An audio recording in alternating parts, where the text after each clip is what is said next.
Hola a todos. El tema de hoy es ¿cuál es tu color favorito?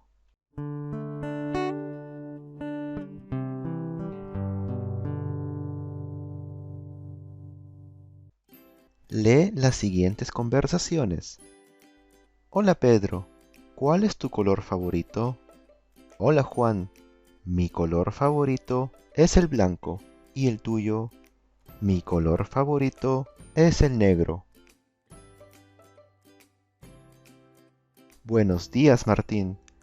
¿Cuál es el color favorito de Andrea? El color favorito de Andrea es el azul.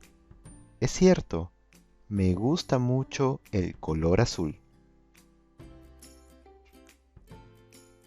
Hola a todos. Nuestros colores favoritos son el rosado y el azul.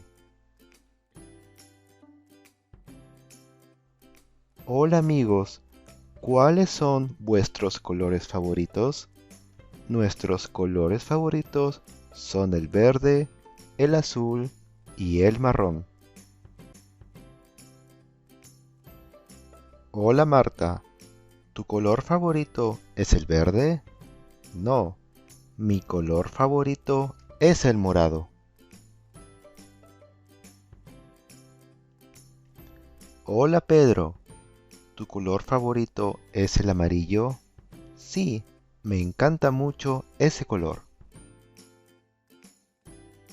Ahora vamos a hacer un resumen de lo aprendido. ¿Cuál es tu color favorito? Mi color favorito es el rojo. ¿Cuál es el color favorito de Pedro?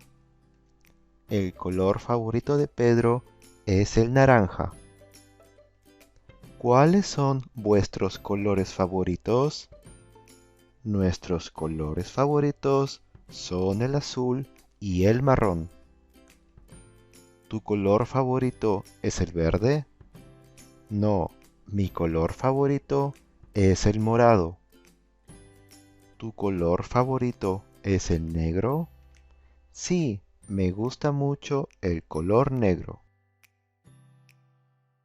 Ahora responde, ¿cuál es tu color favorito? Escribe tu respuesta en los comentarios.